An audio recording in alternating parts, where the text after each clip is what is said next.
Welcome to Salt Lake Baptist College. We're into week number 8 of our curriculum for biblical places tonight. As we start our class tonight, I'd like to make a correction. Doc and I were having a discussion last week about where the Garden of Eden was located, and we misspoke just a little bit. And I'll put the maps back up so you can see what I'm talking about. It may have gotten past you, but we were saying Gulf of Aqaba. That's over here. Oh yeah. And it's not the Gulf of Aqaba. It's the Persian Gulf over here. So as you study that map, I'd like to show you, read to you a little bit about this, because our conversation was a little bit inaccurate. Maybe this will get you reset back in the right place here. We should have been Persian Gulf. It said we were one peninsula short of our topic, and of course I was talking about the Sinai Peninsula, and actually I was talking about the Arabian Peninsula here. They call that a peninsula. It's just a landmass that's surrounded by various bodies of water. But when we're talking about the Garden of Eden, if you see where I'm moving the pointer right now on the map, somewhere right in that area, if you look at the Tigris River, if you're looking at a map in your book or something else, the Tigris and the Euphrates rivers come together right here, and they flow back apart for some reason before they flow into the lower sea, or the Persian Gulf as we know it today. So if we look at the map and we follow the Euphrates River from about Hermon, which is up here, you'll remember that Abraham came from Ur of the Chaldees, which wasn't very far from the Garden of Eden. Okay, but we come back down in here, and here's Ur, you see, U-R, and then it went up to the land of Uz up in here, and so here's a new piece of information. I didn't give you originally, I hadn't looked it up, but I copied it out for you. It's just kind of interesting about the Garden of Eden. It says, it was on the Euphrates and Tigris rivers as their junction with the Pishon and Gihon, and in Genesis 2:10 through 14 refers, it says the Pishon and Gihon have not been identified. The Euphrates and Tigris rise in the Caucasus Mountains region of southwest Asia. They flow southeastward and empty into the Persian Gulf. Okay, he's just talking about those two rivers that we talked about on the maps, right? The Tigris and Euphrates down this way. You see it says Euphrates River right here and Tigris River right there, and they come down in through here. There's the Caucasus Mountains in here that he's talking about, and they flow down here, flow together. Okay, and this man may be said, speaking of the human race, this man may have been created at the center of the Earth's surface, for this Caucasus-Euphrates region is approximately the center of the Eastern Hemisphere, which is the largest of the two hemispheres. And it says, ethnologists quite generally consider this region to have been the original home of all the present races of men. It was the region from whence came the ox, goat, sheep, horse, pig, dog, apple, peach, pear, plum, cherry, quince, mulberry, gooseberry, vine, olive, fig, date, almond, wheat, barley, oats, pea, bean, flax, spinach, radish, onion, and most of our fruits and vegetables, is the cradle of the human race. All right, and it speaks of Babylonia. Flip back to Mount. Well, we got on here. I put it on you while you were talking. I see. Okay, Babylonia. I thought it was on maps, and I wasn't looking up here. I should have. Babylonia. This region right in here, called Babylonia. See, Babylon And we're going to get into this later on in another map, I believe. But Babylon is where the children of Israel were taken captive, weren't they? Right. Okay. They took all the best and the brightest, the math students and the doctors, Yes, and those people, and they hauled them over here. Mm-hmm. Okay.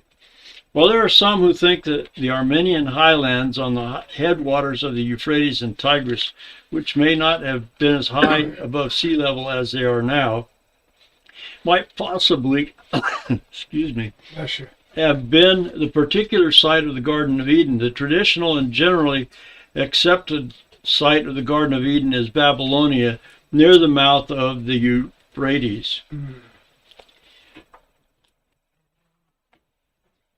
At present, the Euphrates and Tigris unite about 100 miles above the Persian Gulf. If you look very closely, and I've got to go back to maps again to show you this, but if you look very closely at this region, you'll see where the Tigris and Euphrates River actually come together.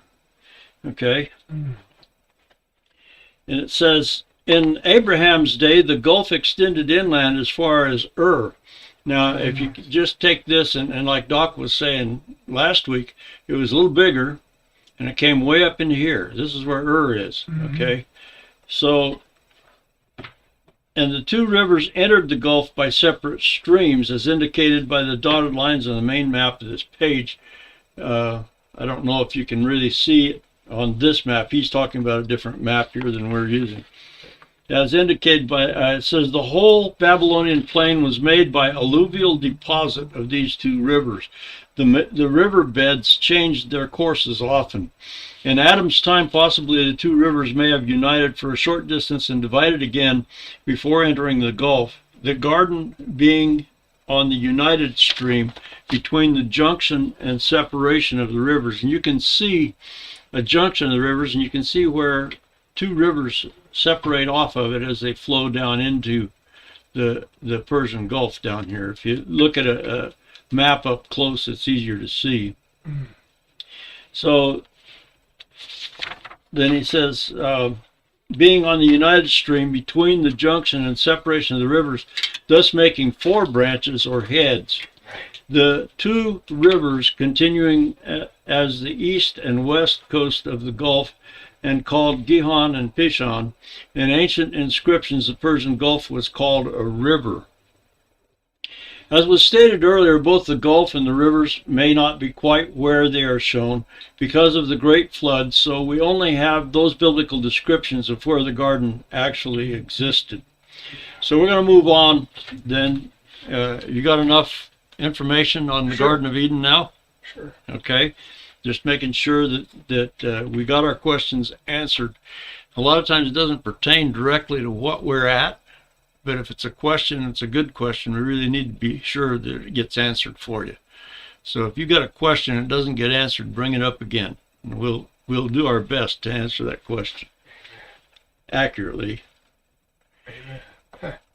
So we need to change maps, so let me get to our current map.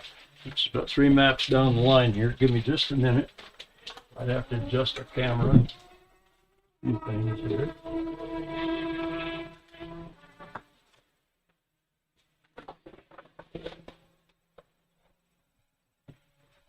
Let's see how we're lined up. Oh, I know we're not now.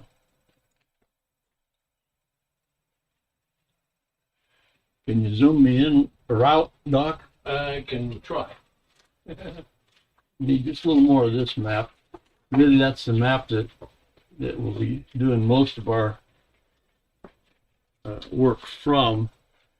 I'll see how far I can zoom it out.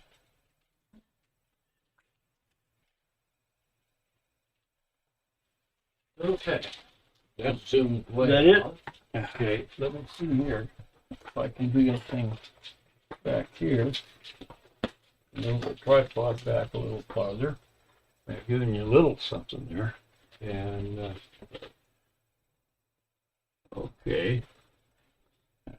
What did I? Oh, here. Okay. it's all right. Let me get out of the way. Let the technical guy do the technical stuff. Oh, yeah. And then I will zoom in a bit to see how much I can fit in. Okay.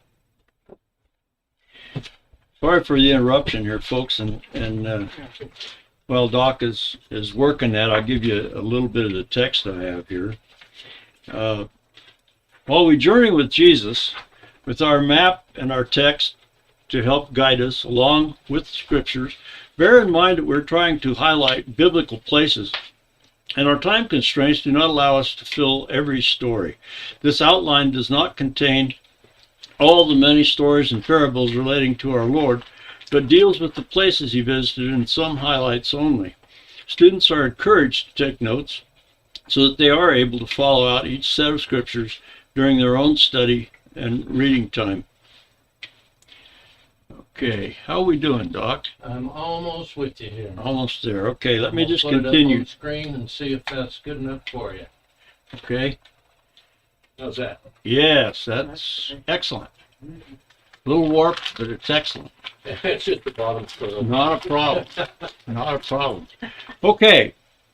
First thing we want to recognize on the map, and I think we'll just start looking at this map here. In your book, it's map 12. 12? I got 12. Yeah, map 12 in your book.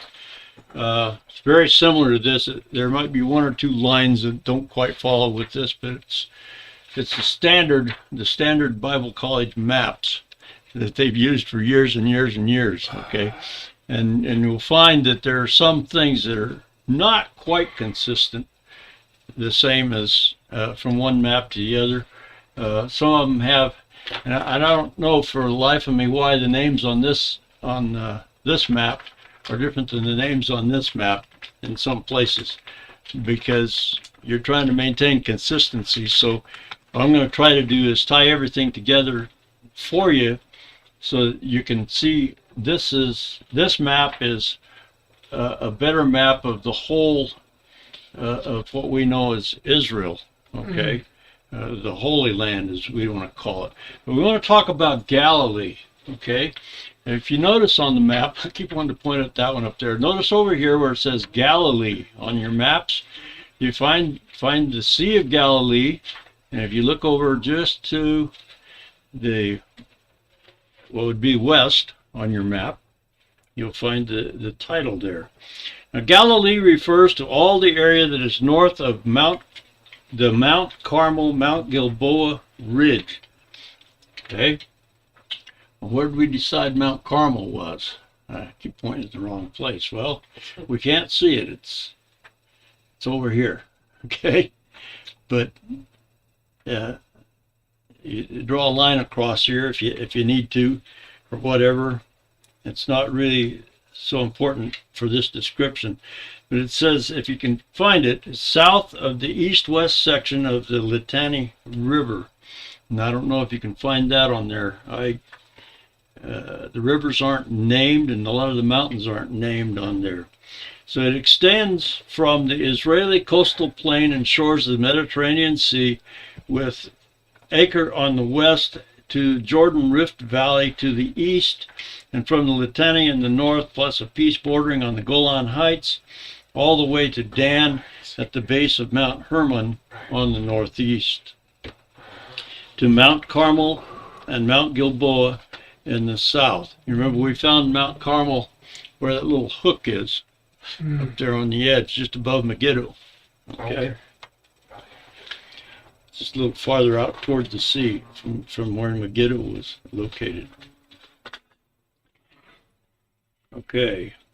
This definition includes the plains of the Jezreel Valley north of Jenin and the Beth Shean Valley, the valley containing the Sea of Galilee and the Hula Valley, although it usually does not include Haifa's immediate northern suburbs. By this definition, it overlaps with much of the administrative northern district of Israel and with southern Lebanon. And if you notice, it's not named in here, but Lebanon is up here in the north part. Okay, it's up above. And we start talking about when we talked about Solomon getting timbers from Lebanon, okay, the cedars of Lebanon. Right, right. Remember that? Mm-hmm. They probably brought them down by sea and then transported them over land to get there. We see that Jesus had lived in the area of Galilee just prior to beginning his ministry. And as a matter of fact, I'll switch it. thank you, Doc. Okay. Jesus grew up there. There's Nazareth. That was hometown. Mm-hmm. Okay, that was hometown where Jesus lived, and I suspect that many people knew of Joseph and Jesus's carpentry skills because they were some of the few skilled laborers that were available, and they did carpentry work. Our Bible tells us that Jesus did carpentry up until he began his ministry at age 30. Mm-hmm. So he didn't just lay around when he was a kid and suck his thumb. He was busy learning a trade and Amen. working hard. So we see that Jesus had lived in the area of Galilee just prior to beginning his ministry. Galilee is an area in Israel to the west of the Sea of Galilee. Jesus' home was Nazareth, which is found straight west of the south end of the Sea of Galilee. Now, if you look the south end and you go over here, almost straight across Nazareth. Okay, Wow. kind of fun to know where Nazareth is because we're going to go in and out of Nazareth a couple of times here tonight, Mm. or at least once tonight, maybe twice. Depends on how far we get. So, definition of Nazareth talks about Nazareth, beautiful place, situated in a basin on the south side of a hill, 1,150 feet above sea level. From the top of the hill, 10 minutes climb, a view unrivaled in Galilee. To the north, a beautiful panorama of fertile hills and valleys, dotted with prosperous cities, snow-capped Hermon. In the distance, where is Mount Hermon? Okay, back to the maps. I'm going to go up there and point that thing yet. Mount Hermon's over here. Okay.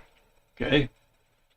I don't know if you can see it on any of these maps, actually. Oh, it's up at the top. Up right there. Oh, there it is. Mount Hermon. Mm-hmm. Okay? That's just far enough away that I can't really tell what it says, but that's okay. To the north, the beautiful panorama of fertile hills and valleys dotted with prosperous cities, snow-capped Hermon in the distance. Now you got to look at the scale of miles on here. How far was Mount Hermon from Nazareth? Well, it looks like it's quite a ways, don't it? But it's actually probably just a horizon's distance. Mm. If you think about the horizon as normally 30 miles away, it's probably a little bit beyond that. Mm. But because it's stuck up in the air a little ways, maybe they could still see that from there. In this fellow's description. It says, to the south of the plain of Esdraelon, extending from the Jordan to the Mediterranean, the principal scene of Israel's age-old struggle for existence. 10 miles to the west of Nazareth, in full view, Mount Carmel, where Elijah, in his contest with Baal, had called down fire from heaven. To the southwest, about the same distance, the pass of Armageddon, famous battlefield of the nations, which suggested to Jesus the name of the great final battle of the ages, in which he himself will lead his own to victory. To the south from Nazareth, only 8 miles, Shunem, where Elisha raised the Shunammite's son to life. Nearby, the spring of Harod, where Gideon with his 100 had put the Midianites to rout.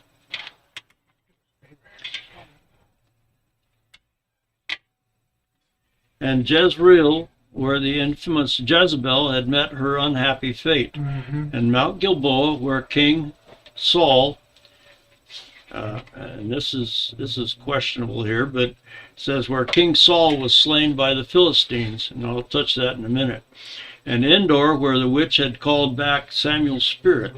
The river Kishon, where Deborah and Barak subdued the Canaanites. All this in full view from the top of the hill of Nazareth. What a center of historic associations.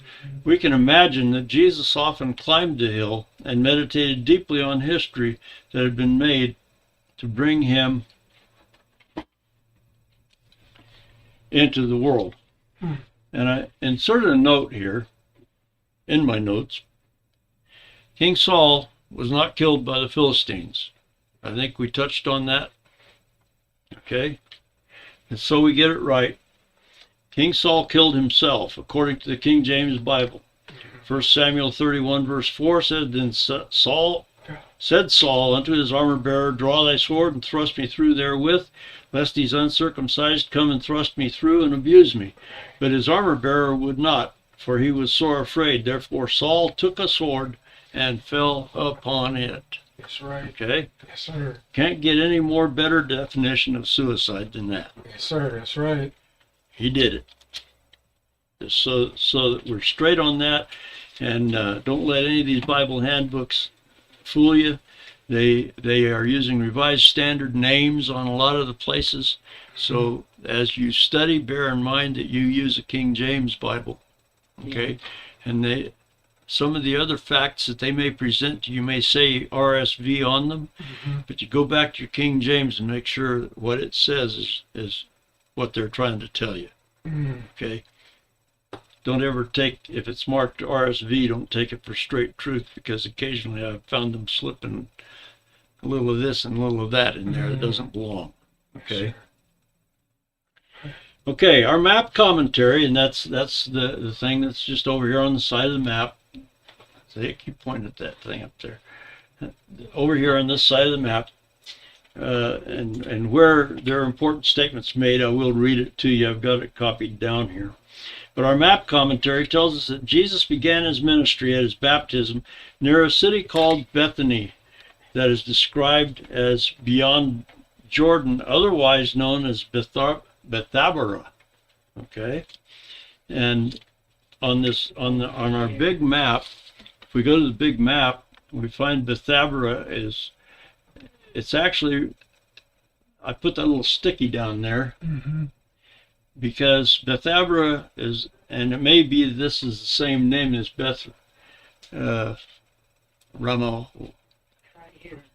Ramanatha or something. Maybe the same place as Bethabara.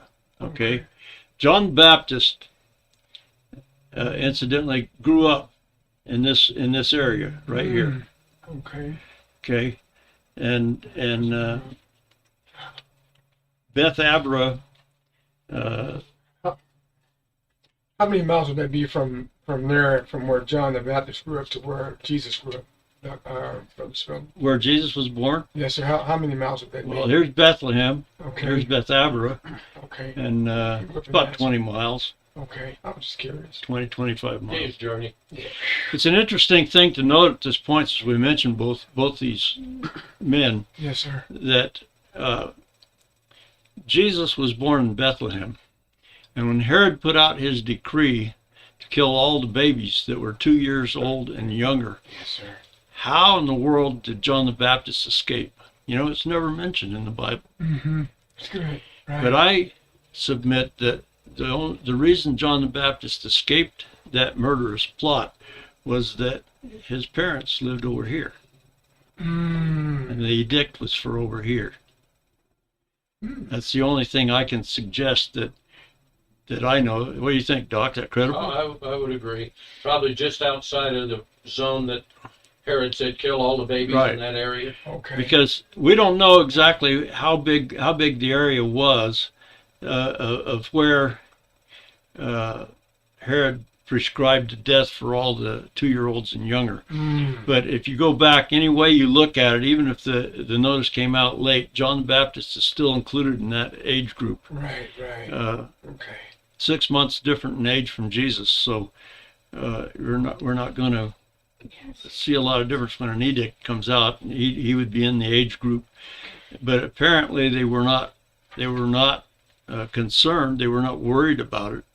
That, or they just carefully hid, because the mountain over here had it in my brain before I came tonight. But John the Baptist grew up between that mountain and Bethabara. That was his stomping grounds when he was a young person, clear up until he was age 30, until his ministry began. So, Interesting.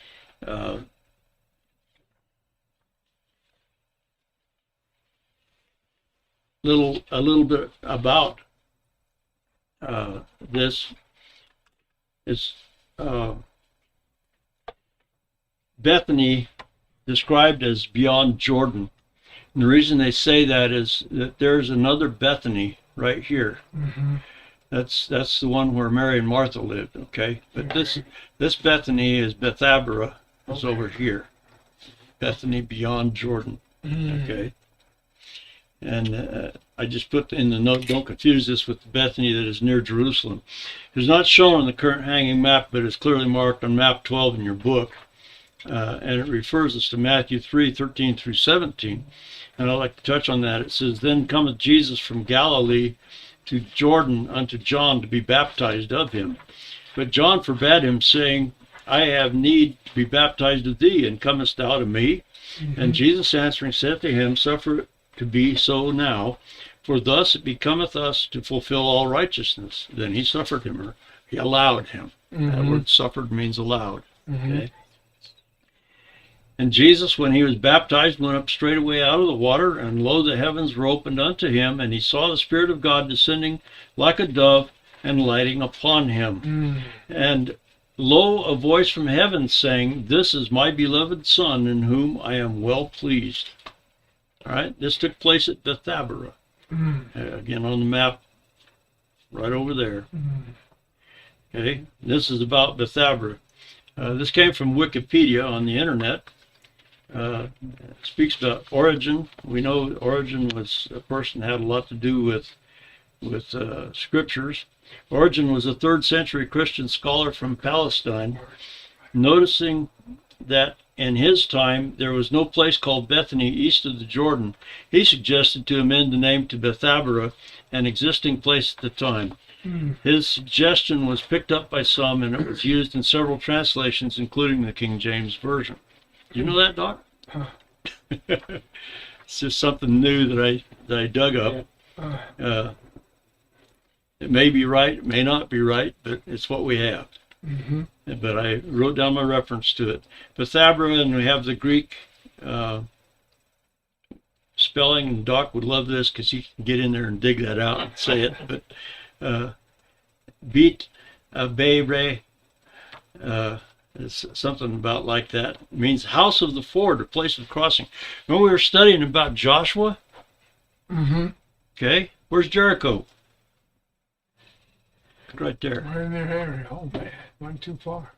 Joshua was right over here, crossed the river just before he got to Jericho, didn't he? Man. Okay, just so you know where that is. A lot of history took place there, didn't it? It says, some versions of the New Testament for the site beyond the Jordan where John the Baptist preached and performed baptisms, where he met with a group of priests and Levites sent by the Pharisees to investigate his ministry, and where he baptized Jesus, Yeshua, John 1, verses 28-29. It says the name Bethabara also appears on the 6th century Madaba map and in the Talmud. The name is used in a number of versions, including the King James Version, following the Textus Receptus, and in the Geneva Bible of the New Testament. The place where John the Baptist was baptizing in John 1:28 was not called Bethany, but Bethabara. So it was an existing name even before Origen. Origen just suggested that when you put it in Scripture that you call it Bethabara, you don't call it that other name east of Jordan. Following his baptism, Jesus went to the wilderness of Judea, or Judah, where he was tempted, but prayed and fasted 40 days. Our map commentary tells us this was north of Jericho. The map shows it alongside Lake Asphaltitis, which is the Dead Sea. And if you look down here, it calls it Lake Asphaltitis. That's just the Dead Sea. Okay. And it does say Dead Sea, I think, underneath that. But this is the plains of Jordan over here that he's talking about. If you look right there, it says the wilderness of Judah. Mm-hmm. Okay. The wilderness of Judea or Judah, where he was tempted but prayed and fasted 40 days. And we go to Matthew chapter 4, and there's about 11 verses there. He says, Then Jesus was led up of the Spirit into the wilderness to be tempted of the devil. When he had fasted 40 days and 40 nights, he was afterward and hungered. And when the tempter came to him, he said, If thou be the Son of God, command that these stones be made bread. But he answered and said, It is written, Man shall not live by bread alone, but by every word that proceedeth out of the mouth of God. Then the devil taketh him up into the holy city, and setteth him on a pinnacle of the temple, and saith unto him, If thou be the Son of God, cast thyself down, for it is written, He shall give his angels charge concerning thee, and in their hands they shall bear thee up, lest any time thou dash thy foot against a stone. Jesus said unto him, It is written again, Thou shalt not tempt the Lord thy God. And the devil taketh him up into an exceeding high mountain, and showed him all the kingdoms of the world and the glory of them, and saith unto him, All these things will I give thee, if thou wilt fall down and worship me. Why would he fall down and worship that guy when he knew all the wonderful things that his father provided him? Yeah. Right? And Satan thought that he was just going to bypass God, and he was going to have a few things to hand over to Jesus. Mm-hmm. Well, I don't think God would have allowed him, even if he managed to get by with it, which Jesus was no fool. That's right. It says, Get thee hence, Satan, for it is written, Thou shalt worship the Lord thy God, and him only shalt thou serve. Then the devil leaveth him, and behold, angels came and ministered to him. Mm. So they did come and minister to him. Yeah. Okay? At this, in our timeline, we're talking about approximately AD 27, Mm. and this year is called by some the Year of Inauguration, or Jesus' first year of ministry, at the approximate age of 30 years old. And you say, well, what happened with BC and AD? How come there's a discrepancy? Wouldn't it be AD 30? No, because there was a discrepancy made by somebody when they changed the calendar to the Christian calendar of 4 years. The discrepancy of 4 years was made. Okay. So everything began at 4 BC. Jesus was born technically by what we know in 4 BC, not in 1 AD or 0 AD. Okay? Okay. So that's why you'll see a little difference in dates, such as this being 27, AD 27. Our dates in this lesson don't all line up with everybody else's, as we've discussed. And if you go to a Thompson Chain references, say one thing. Scofield's Bible reference Bible says another thing. You go to the Hammond Revised Standard Maps, and they say another thing. So basically, the important thing is, Jesus was approximately 30 years old. Okay, and this is called the Year of Inauguration, or his first year of ministry. This is a note from John Darby. It says, a note here, the place the written word has, and the character of Christ's obedience. This character is not simply that the will of God is a rule. It is the one motive for action. We have a will arrested often by the word. Not so Christ. His Father's will was his motive. He acted not merely according to, but because it was God's will. We delight to see a child who would run off to do something it delights in, stop and cheerfully do its parents' will, and then called to do it. But Christ never obeyed thus, never sought a will of his own, but was stopped by his Father's, and we are sanctified to the obedience of Christ. Note further that the written word is that by which he lives and by which he overcomes. All depended here on Christ's victory, as all did on Adam's fall. But for Christ, one text, rightly used, of course, suffices. He seeks no other. That is obedience. It suffers for Satan. It suffices for Satan. He has no reply. You notice that he had no reply. And his wiles are thus defeated. So what is character? That is what and who you are when nobody but God is watching. Yeah. That's good. Okay, that's character. Okay, That's it's the good. definition. Mm. Okay, so in Jesus' ministry, get started moving here. Mm. We're going to talk about Cana of Galilee. Where is Cana of Galilee? As you look on that top left map way up there where I got the little bright thing floating around, there's Cana. Ooh, Okay, and if you want to find it on this map, it's right there. okay. I like that definition of where it is just because it's easy to find. It's straight out from the pointed edge of the Sea of Galilee. Okay, and it's the same place on here. Okay. See where Nazareth is? It's straight out from the bottom, Mm. and then Cana is right here. So he didn't travel far from this. I mean, it almost looked like he didn't. He stayed within a certain vicinity. He didn't travel too far And out. his inaugural years, they call it. Mm-hmm. These paths. The only reason you see these ones going down here is where he's going down to the Passover in Jerusalem Okay. Okay. and coming back. Okay. Okay, That's and a good deal of his ministry was in Galilee and around the Sea of Galilee. okay. Many of the things we'll touch on some of these. as I we think go. about 100 miles is the max he ever went Yeah, in his whole life. Wow. Oh, wow. yeah, and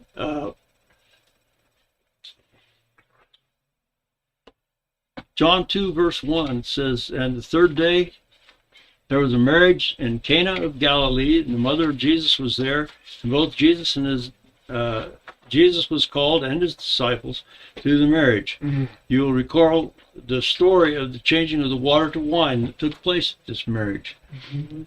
From our text in our book here, they describe Cana of Galilee as the native city of Nathanael and the scene of Jesus' first miracle.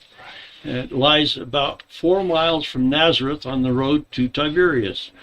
Though occupying a splendid site on the slopes of the low Galilean hills, the town is unattractive.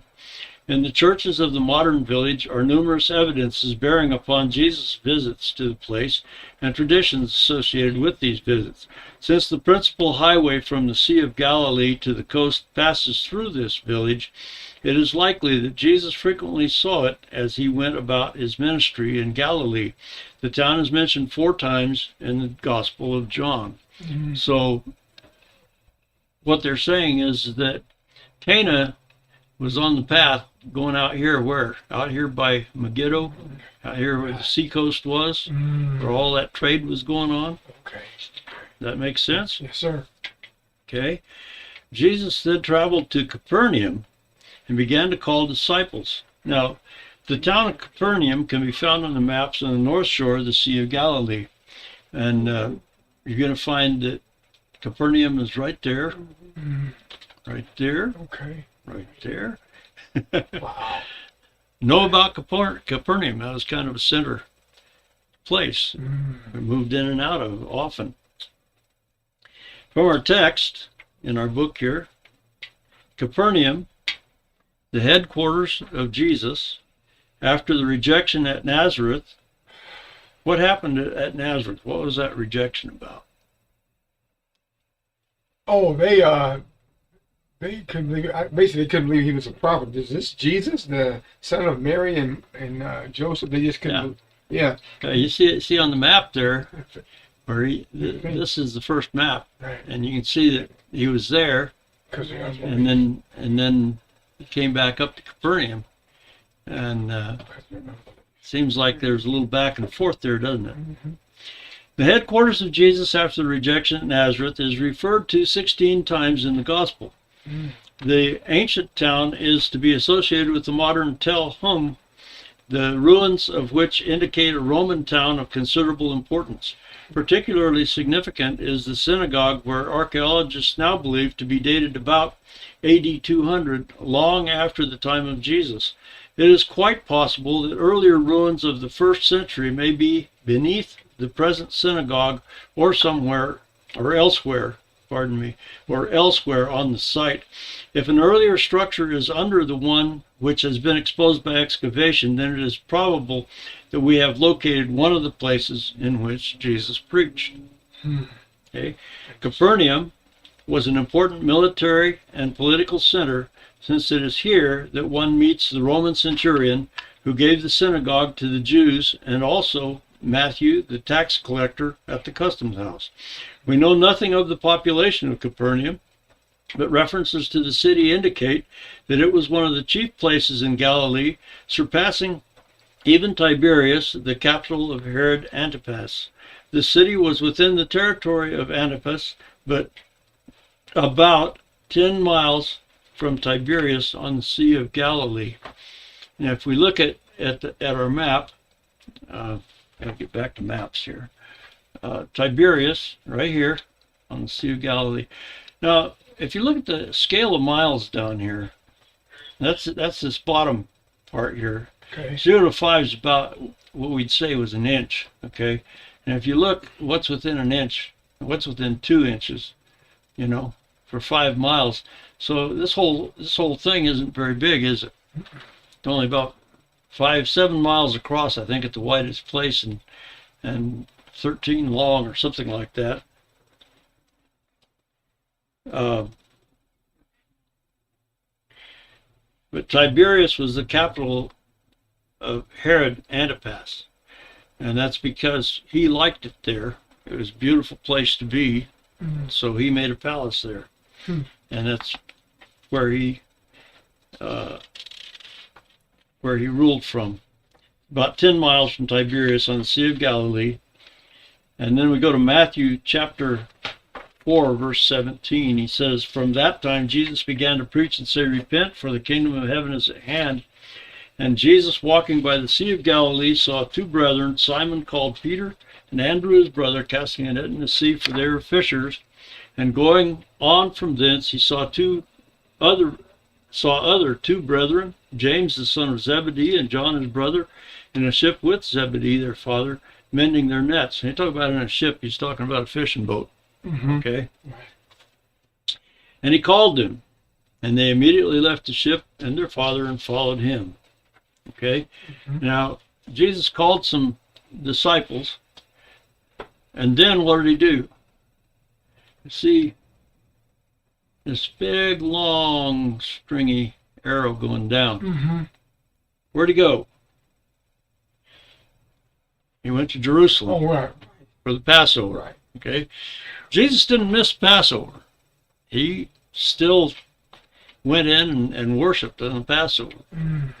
Okay? And this was the time that he cleansed the temple and visited Nicodemus. Remember that story? Oh, yeah. And on his return trip, he toured Judea with his disciples. Now, where was Judea? If you go back here on your map, Judea is down here. He toured Judea with his disciples. Well, we don't show it on here, do they? But that's okay. This map is called the early period. These are the Galilean tours, which we're about to get into. But in John 3, verse 22, it says, "After these things came Jesus and his disciples into the land of Judea, and there tarried with them and baptized." And from Halley's Bible Handbook, this is about Jerusalem, central city of the Bible story. It says, "Jerusalem seems to have been chosen of God even before Abraham came to be the earthly headquarters for God's work among men, for Melchizedek was already there." How about that? That had to be a long time back. There's very little written about Melchizedek in there.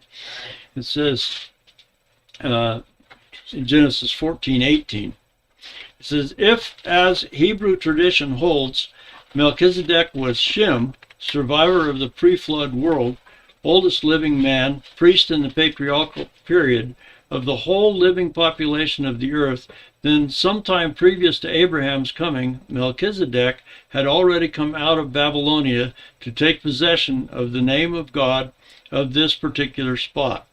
Melchizedek may have shown Abraham as a boy back in Ur, may have known, oh, I'm getting these words tonight, may have known Abraham as a boy back in Ur, and may have had something to do with his call to come to this promised land which God had chosen for his work.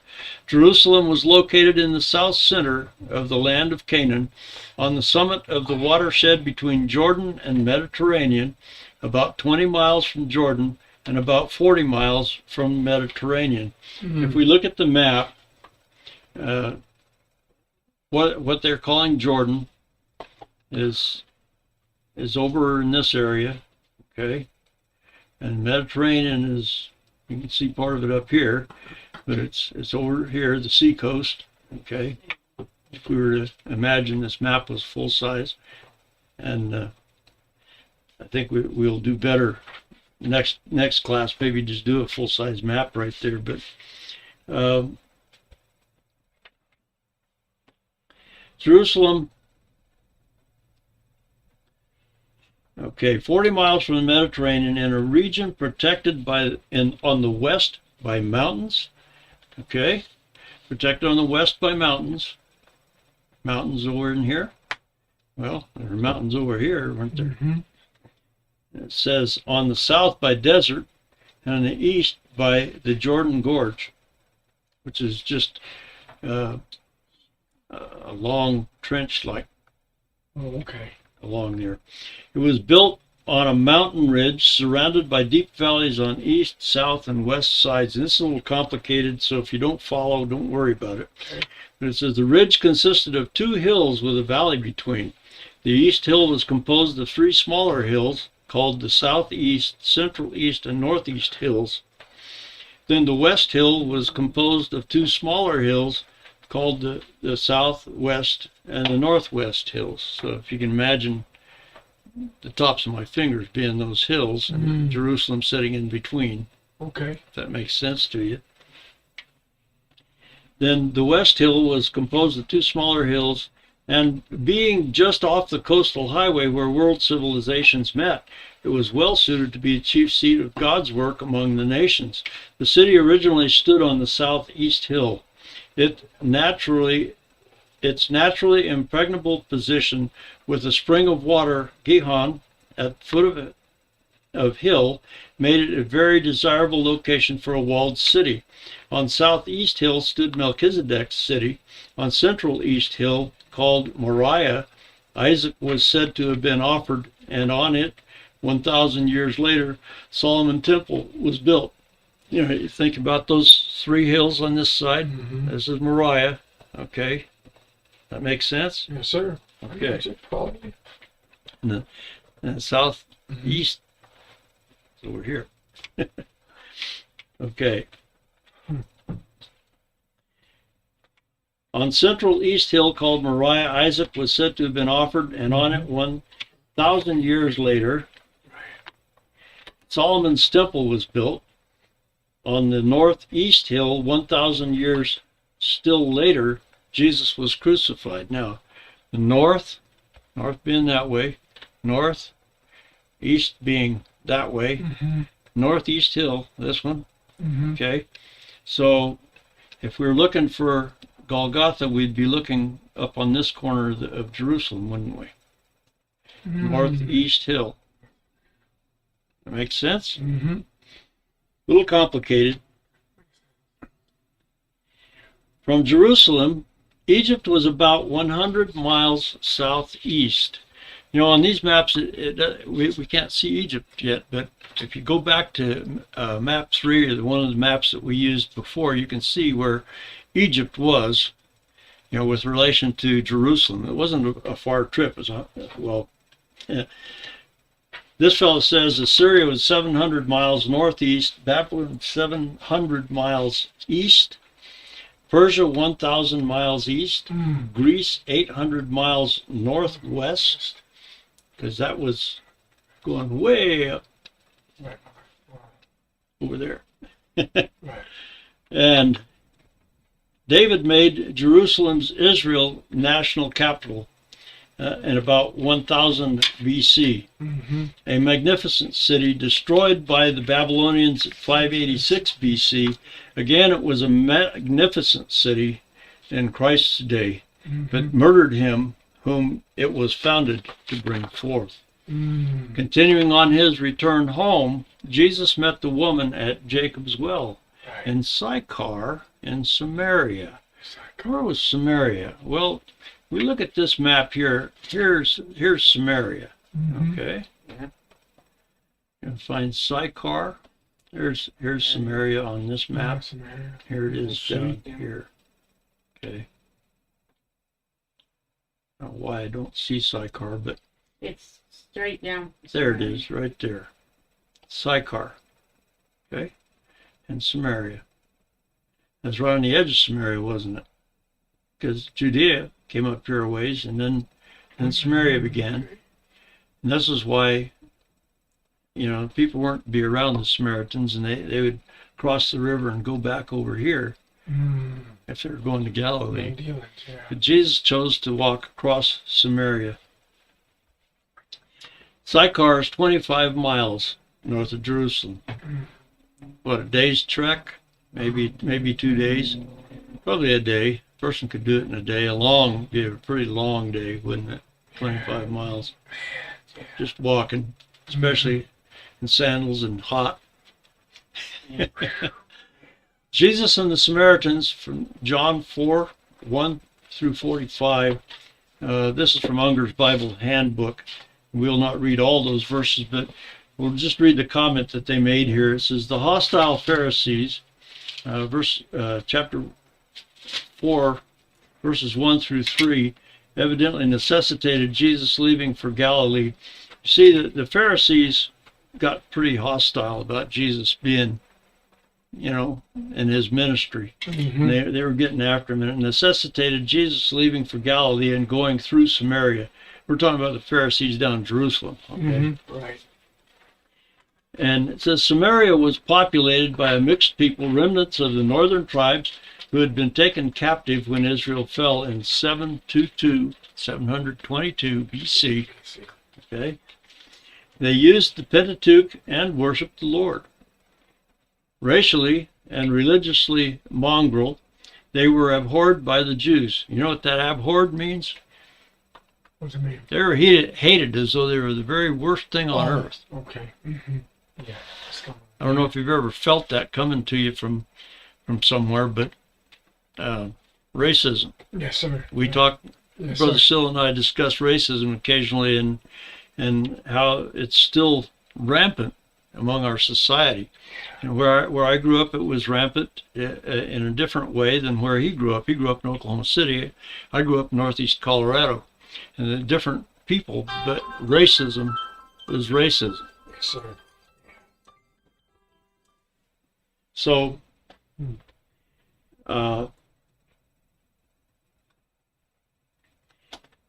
I'll read you this paragraph about Sychar here quickly if I can. It says, Samaria was populated by a mixed people, remnants of the northern tribes, and had been taken captive when Israel fell in 722 BC. They used the Pentateuch, worshipped the Lord. Racially and religiously mongrel, they were abhorred by the Jews. Jesus witnessed to the woman at the well of Sychar in the heart of the plain of Shechem, under the shadow of Mount Ebal. Okay, if you find Mount Ebal there on your map, I don't know if you can figure out where it is exactly, but you find Sychar. Mount Ebal is right close to it.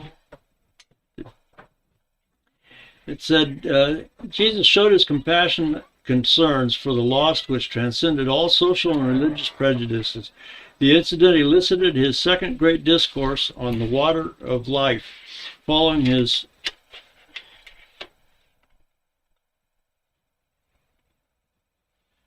first on regeneration. The woman's testimony had a remarkable effect on the Samaritans, verses 27 to 39, and opened the way for Jesus' 2-day ministry among them in 40 through 45. And we're talking about John chapter 4. And John 4 verse 6 says, Now Jacob's well was there, and Jesus therefore being wearied with his journey sat thus on the well, and it was about the 6th hour. There cometh a woman of Samaria to draw water, and Jesus said to her, Give me to drink. In time, these events are approaching the second year of Jesus' ministry, titled in some references the Year of Popularity, and Jesus would be about 31 years of age at that time. And that's where we'll begin next week. Okay? So thank you all for your attendance, for your attention, and Doc, we're down to the end.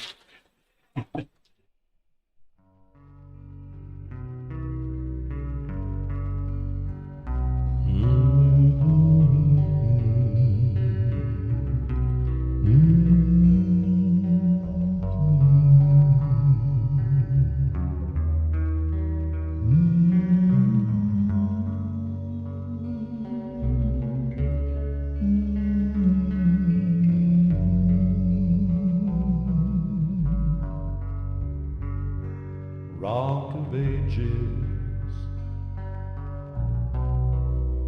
clad